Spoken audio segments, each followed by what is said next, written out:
منم تو بدترین روز زندگیم، اما حالا میدونم اون روز بهترین هدیه رو مغز من دریافت کرد. این اسکن MRI نشان میدهد که هیپوکامپ یا همون مرکز یادگیری بعد از شکست نورون‌های جدیدی میسازه. پس شکست خوردن فایده هایی هم داره. تحقیقات دانشگاه استنفورد نشون داده که مغز انسان بعد از شکست خوردن قدرت یادگیریش 30% بالاتر از حالت عادی میره. جالبه بدونید که مغز وقتی ما اشتباهی انجام میدیم به حالت اسلو موشن میره تا جزئیات رو بهتر بررسی کنه. همه اینا دلایل علمی پشتشه که تو این ویدیو قراره بهتون بگم. بیشتر از 2 سال پیش من کار یوتیوبم رو شروع کردم و مرتبا ویدیو می ساختم تا اینکه یکی از ویدیوهام به شدت بازدید بالا گرفت و منفجر شد.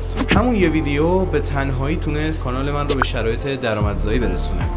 اما متاسفانه به دلیل یه سری مشکلات از جمله موضوعیت کانال من متاسفانه کانالم رد شد و هیچ کس حاضر نشد که درآمد کانال من رو تو ایران نقد بکنه که بعداً یه ویدیو در موردش حتما میسازم. به کسایی که میخوان یوتیوب رو شروع کنن خیلی کمک میکنه. تقریباً 1 هفته رو بعد از این قضیه با ناامیدی سر کردم، ولی بعدش مغز من ایده های جدیدی به من داد و اتفاقات جالبی افتاد. اون لحظه من عملا شکست خورده بودم، وقت گذاشته بودم به جایی نرسیده بود. چیزی که جالب بود هیچ موقع احساس درجا زدن بهم دست نداد. احساس کردم که داره بهم ایده های جدیدی القا میشه و مغزم داره دنبال ایده های جدیدی میگرده. من اون زمان هنوز با این مسائلی که توی این ویدیو میخوام براتون بگم که یه جورایی تحقیق محسوب میشه آشنا نبودم، ولی الان که بهش فکر میکنم میبینم کاملا درسته. اون لحظه مغز من داشت ایده های جدید پیدا میکرد.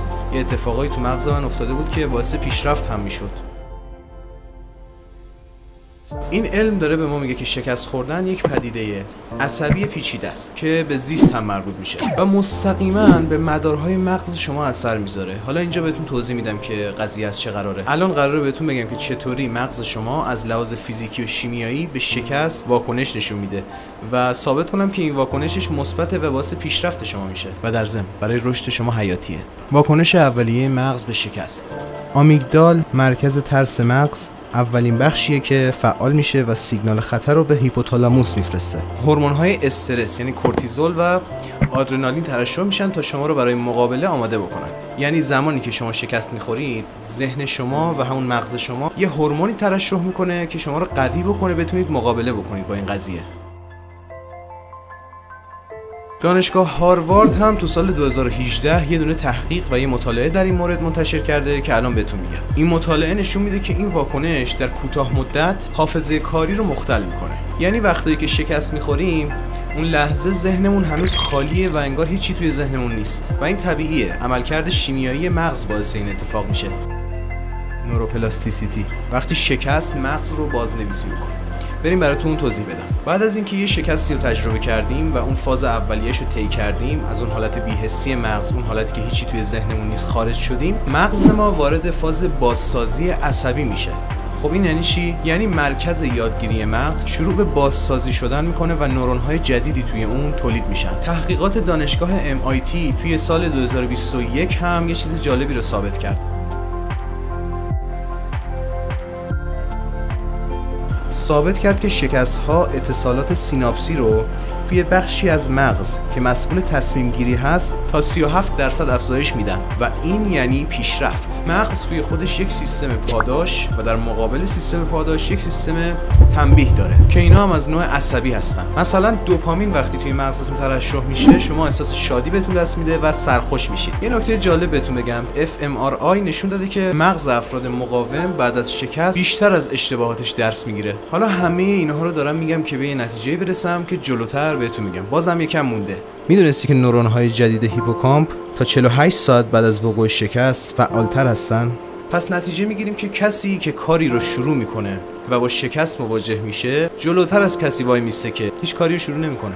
پس شکست خوردن جزوی از زندگی ماست، یعنی اتفاقی که باعث پیشرفت ما میشه. غیر ممکنه بتونیم یه کاری رو شروع بکنیم و بدون شکست جلو بریم. حتی شکست‌های خیلی کوچیک توی یه کار خیلی ساده.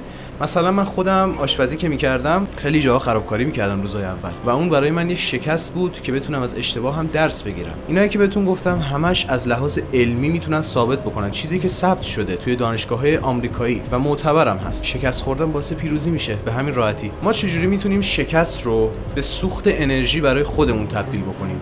یعنی حد اکثر استفاده رو از یک شکستی که خوردیم ببریم. تکنیک اولمون اسمش اتاق شکسته.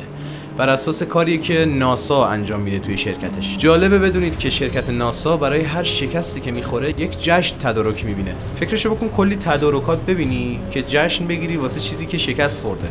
عجیبه اما جواب میده. تکنیک دومی که میخوام بهتون بگم تکنیک ضد شکنندگیه. ببین از قدیم گفتن ترس از یک چیز از خود اون چیز بدتره.